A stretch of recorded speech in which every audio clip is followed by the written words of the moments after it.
श्री स्वामी समर्थ. श्री नवनाथ कथा सारांश अध्याय 8. मच्छिंद्रनाथ वज्रेश्वरी सोडून पुढे उत्तरेकडे गेला. द्वारकेला जाऊन त्यांनी गोमती नदीत स्नान केले. नंतर ते शरयू नदी तीरी अयोध्या नगरीला गेले. तेथे रामवंशातील पाशुपत नावाचा राजा होता. तो रामाच्या देवालयात पूजेसाठी गेला होता. त्याच्याबरोबर फार मोठे सैन्य होते. देवालयातही अपरंपार गर्दी होती. मच्छिंद्रनाथही त्याच वेळी दर्शनासाठी देवालयात शिरत होते. तेव्हा तेथील द्वारपालांनी त्याला अडविले व म्हटले, "ए मूर्खा, कानफाट्या, मागे हो. चाललास कुठे? राजेसाहेब दर्शनाला आले आहेत. दिसत नाही का? मागे हट." असे ओरडून मच्छिंद्राला त्यांनी मागे ढकलून दिले. मच्छिंद्रनाथाने राग आवरला. चाकरांवर क्रोध करणे योग्य नव्हे. ते बिचारे धन्याच्या स्वाधीन. बरे, राजाला शिक्षा करावी तर तो लाखांचा पोशिंदा. त्याची हानी म्हणजे सर्व प्रजेची हानी. म्हणून राजालाही कठोर शिक्षा करून चालणार नाही. असा विचार करून मच्छिंद्रनाथ मंदिराबाहेरच्या गर्दीत थांबले.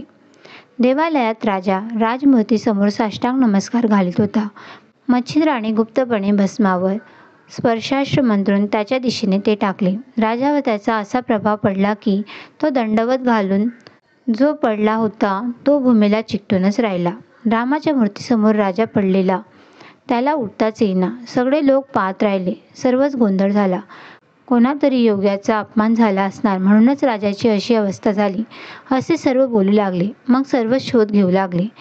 द्वारपालांकडून मच्छिंद्रनाथाचा शोध लागला. मग मंत्री येऊन त्यांच्या पाया पडले व काळकुळतीला येऊन त्याला विनू लागले. त्यांची दया येऊन मग नाथाने विभक्त मंत्र जपून राजाला सोडविले. राजा उठला. तोही नाथाला शरण आला.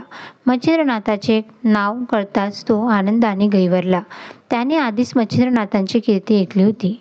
तेव्हा प्रत्यक्ष दर्शन झाल्यामुळे त्याच्या आनंदाचा पारापार उरला नाही. त्याने मोठ्या सन्मानाने मच्छिंद्रनाथाला राजवाड्यात नेले आणि त्यांचा मोठा सत्कार केला.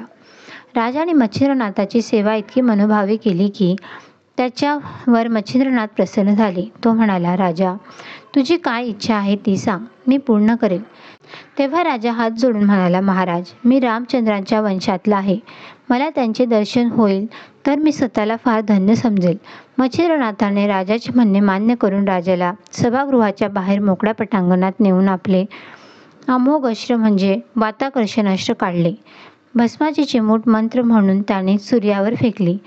त्यामुळे रथाचा आधार असे जे वायुचक्र ते आकृष्ट झाले व सूर्याचा रथ पृथ्वीवर उतरला. त्याचे तेज इतके दाहक झाले की पृथ्वीवर सगळीकडे अग्नी भडकला व सृष्टी जळू लागली. ते पाहून मच्छिंद्रनाथाने जलदास्त्राचा प्रयोग करून तो भयंकर अग्नी शांत केला.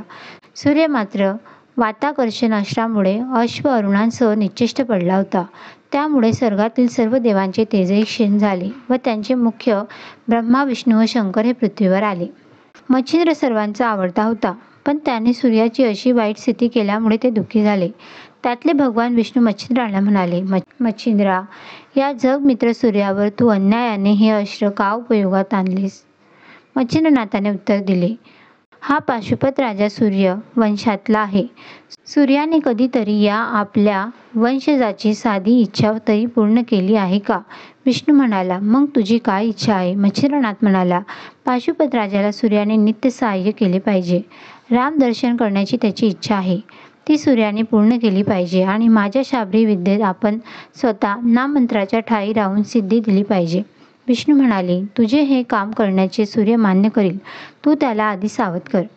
मच्छिंद्रनाथ म्हणाला, "कृपा करून आधी या राजाला रामप्रभूंचे दर्शन घडवा, मगच सूर्याला सोडीन."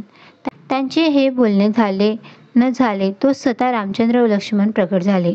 त्यांचे दर्शन होताच शंकरांना अत्यंत आनंद वाटला. पाशुपत राजाला खूप आनंद झाला आणि मच्छिंद्रनाथाने रामचरणी मस्तक ठेवले. तोच रामाने त्याला उठवून आलिंगन दिले. मच्छिंद्रनाथ रामाला म्हणाला, "रामचंद्रा, तुझे नाम सर्व नामात श्रेष्ठ आहे. तुला माझी अशी विनंती आहे की मी रचलेल्या शाबरी विद्येतील मंत्रांना नेहमी तुझे सहाय्य मिळावे आणि जर तशी इच्छा नसली तर कोंदण सज्ज करावे व माझ्याशी युद्धाला यावे." त्याचे वीरश्रीयुक्त बोलणे ऐकून रामाला कौतुकच वाटले. तो म्हणाला, "मच्छिंद्रा, तिन्ही देवांची एकत्र झालेली शक्ती म्हणजेच दत्तात्रय. त्यांनी तुला सर्व विद्या दिल्या आहेत. सर्व देव तुझ्या मंत्राचे सहाय्य करते आहेत. मग मी तरी वेगळा का राहीन? तुझ्या मंत्रात माझे नाव येईल, तिथे मी सर्व शक्तींसह सहाय्याला येईल. तू कवी म्हणजे विष्णूचाच अवतार व मीही विष्णूचाच अवतार. तुझे व माझे ऐक्यच आहे, नव्हे का? तू धन्य आहेस. माझ्याच वंशजाला माझे दर्शन घडविलेस. आता हा सर्व सृष्टीचा प्राण असा सूर्य मात्र तू अजून व्यर्थ बांधून ठेवला आहेस. त्याला पुन्हा सावध कर. हे ऐकून मच्छिंद्र व सर्व दैवही संतोष पावले. नाथाने लगेच वाताकर्षण मंत्र आवरून घेतला. सूर्याची बंधनातून सुटका झाली.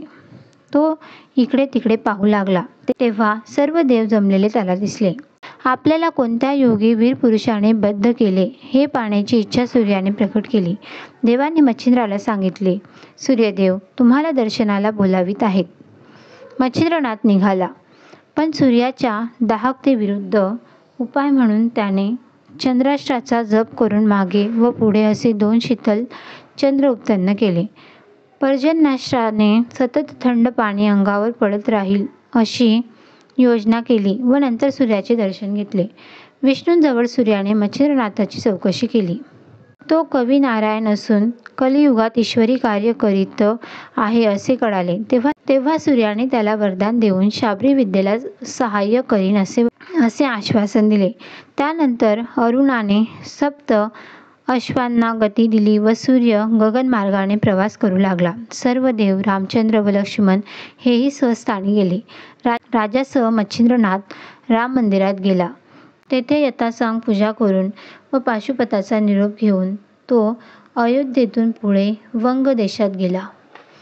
ओम नमः शिवाय. ओम श्री चैतन्य गोरक्षाय नमः. ओम श्री मच्छिंद्रनाथाय नमः.